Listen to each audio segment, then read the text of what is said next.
this might have been 1983.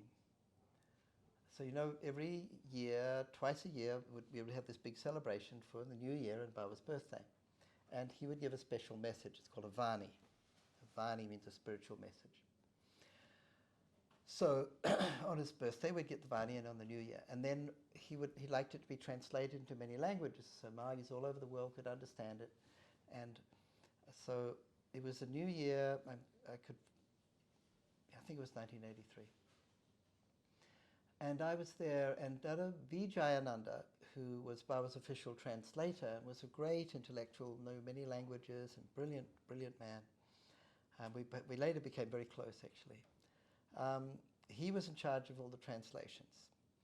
He didn't do all of them, of course, because he couldn't. There were many languages, and he would find the right person to translate them. But he did from Bengali was the original. He would do it in Hindi and Sanskrit and English at least. But when he did it in English, he came to me because he knew that I was an English native, a native speaker of English. And he didn't know that my mother was an English scholar. She taught English. She had a master's degree in English literature, and we grew up with all Shakespeare in the shelves. And so I had this, and I did 1 year of English at university. So I had this idea that I was very good at English. First mistake. So Dada Vijayananda comes to me, and now Baba had talked about Dada Vijayananda, and he had said that he's the greatest intellectual in the world. So the greatest intellectual in the world had translated from the Bengali into English. He came to me and he wanted my opinion because it's not his native tongue, or it's not his mother tongue. And I read the translation. I thought, this part doesn't sound right. And he said, well, what's wrong with it? According to what I understand of English grammar, this is correct. And I said, well, I didn't learn English grammar. I learned it from my mother, and he didn't know she was an English scholar. And I thought it was wrong. So, I didn't agree with the greatest intellectual in the world. I thought I knew better than the greatest intellectual in the world. Then we were with Baba in the meeting with the acharyas. This is different than the general darshan where he gives a talk and all the Māoris are there. This is an official meeting with the workers, And it's sometimes it's not really about work. It might be about anything, whatever Baba wants to talk about. So on this occasion, we're on the rooms, about 30 or 40 acharyas, and there were eight dadas lined up, each representing a different part of the world. So I was representing Suva sector, as it's called, so South Pacific, Australia, New Zealand, and the islands. And I was there with this group of other dadas, and Baba looked at us, and he asked us a question about English grammar. And there were only two options. It was kind of A-B puzzle, so there was a 50-50 chance of getting it right. And I got it wrong. Some of the others got it right, and some of us got it wrong. Then Baba was beginning to smile. I thought, okay, something's going on here. I was immediately suspicious. Then he asked us another question about English grammar, and again, it was only two options, and again, I got it wrong. And I was the only one who got both questions wrong. Now Baba was really beginning to laugh a little bit. Then he asked us all,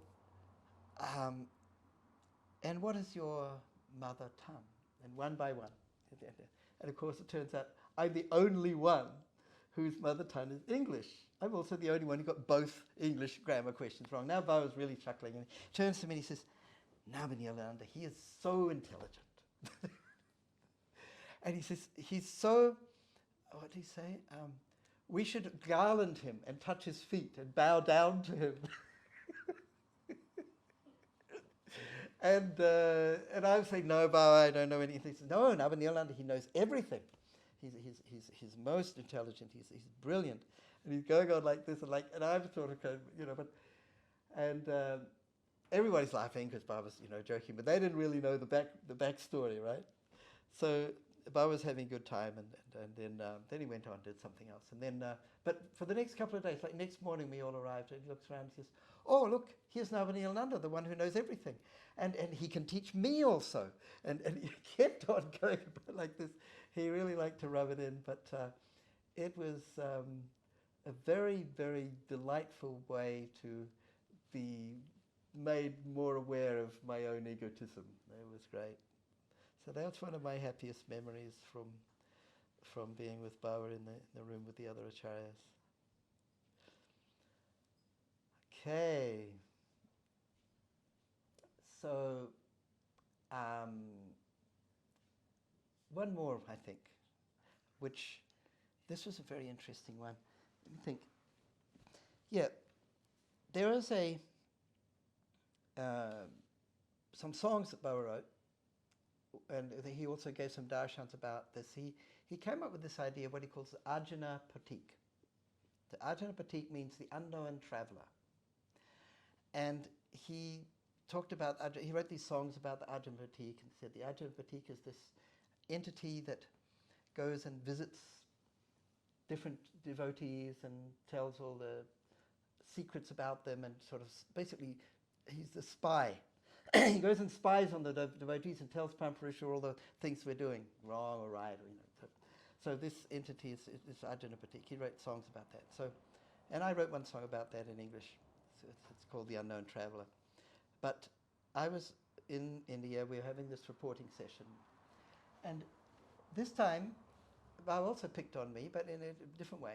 So first day we arrived, and Bao wasn't talking about work or anything particularly that day. He suddenly turned to me and he says, you know, oh no, he was picking on one other Dada, that's right. He said, this Dada, he's so indisciplined, he doesn't even take a bath every day. He's worse than an animal. And he said, you know, just now, one flying buffalo came in the window and told me this about him, because he said, and the buffalo said, I'm just an animal, but I take a bath, 10 hours a day. And this, the fellow can't even take a bath once a day. And so isn't it shameful, So he's going on like this, and everyone's laughing, and he turns to me and he says, Nabhaniilananda, this flying buffalo, did you see it? And I was standing near the front, and now I'm in a bit of a bind, because I can't say, no, Bao, you're delusional, because that would not go down well. And I can't say I did see it, because I'd be lying to my guru. So fortunately, I somehow thought very quickly, and I said, I didn't see it, Baba, I must have been looking the other way. And Baba appreciated that I was clever enough to get out of his trap, you see.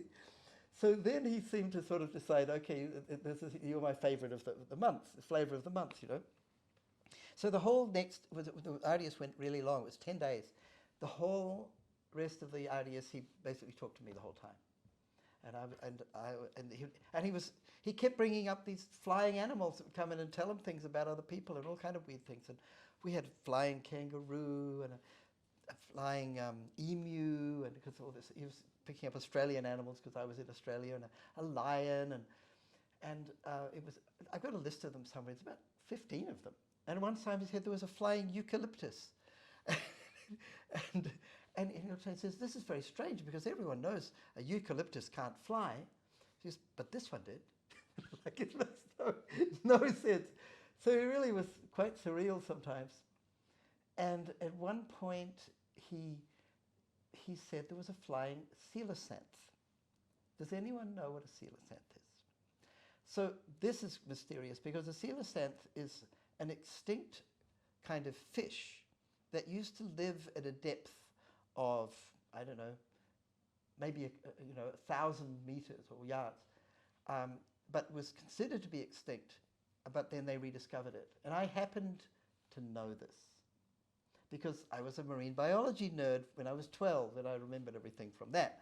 So I'm sure, I know for a fact, I was the only person in the room who had a clue what a coelacanth is. But I was talking about a flying coelacanth. So I thought, this is really interesting. You feel like he's picking things out of your mind, or you don't know what's going on. It was so fascinating. And I had another thing I was going through personally, which was that I'd started writing songs about ecology and the sort of saving the nature and the natural world.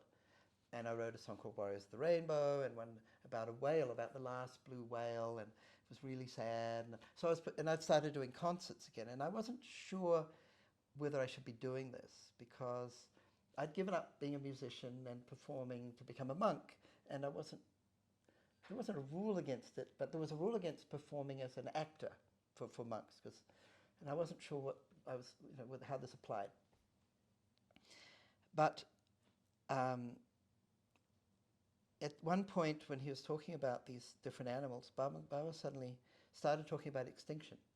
And he was talking about the great eagles and these certain species that are endangered. And he turned to me and he said, and the great whales, don't they deserve to live? And, isn't it wrong that we're extending that? And I knew Ba was giving me a sign, right? Just so deliberate. And there was this incredible feeling of sadness in the room. And he said, they are also my children. And it was really beautiful and really sad, So this went on for some days, and it was one of the best times of my life. I was getting Baba's attention. One morning, that's right, I had this thing that was annoying me, which was that the Bengali Dadas especially, they were pronouncing my name wrong. They were spelling my name wrongly.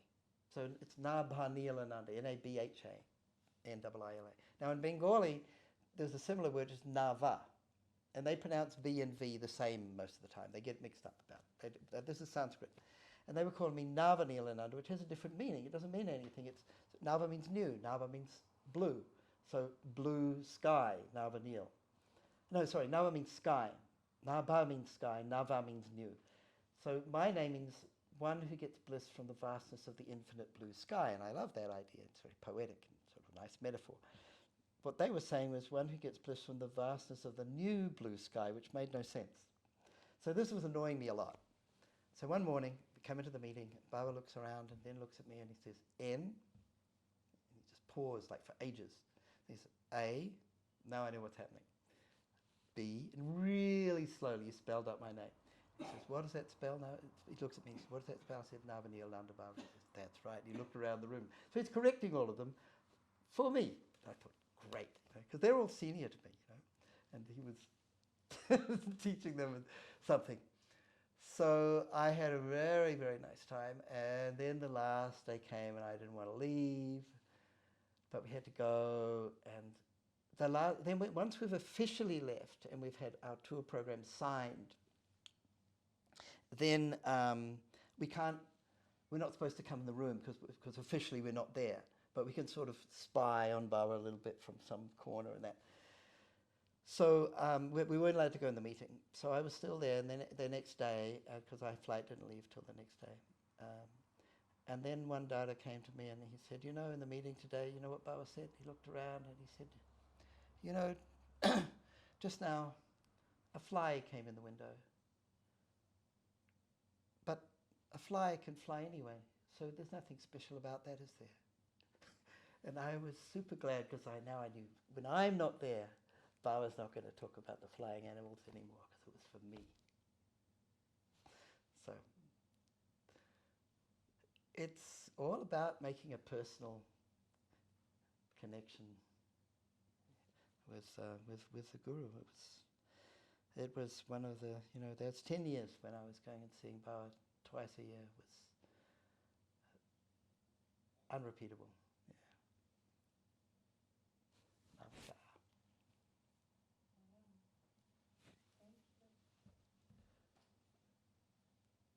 There we go. There are some more. No, another time. I've got some more actually. Sequel. We'll do a sequel.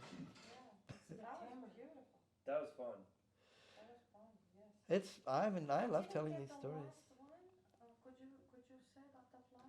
Oh, he just said that there was nothing because you were not in the room. I wasn't there in the room, so he I didn't want to see. talk So about he the flying stopped. animals anymore because they were for me. That's beautiful. At least that's what your ego says. No. Okay, I'm going to tell you something about that. Okay, this can be added on. One last thing I want to say. Don't have one with just the camera. Oh, is the camera? You have to change the card or anything? No, it's okay. It's fine. Okay. So just one thing Baba said about this point. He said about everything. Of course, we should be egoless and selfless and about everything except feeling that the Guru is mine and mine only. And he said it's a mistake to sort of think that you're being generous. Oh yeah, God loves everybody. No, it's mine. Because it reinforces this feeling of personal connection. And philosophically, it's actually true that Parampurusha has absolutely you are his favorite. Everybody can say that, and it's true. But he said, it's not there, whether you're his favorite or not, it's not your concern. It's about your relationship with him, and that's the ideation that you should take. So, yeah, I have a license. We had a license to be possessive about our personal relationship with God and with the Guru. So there you go.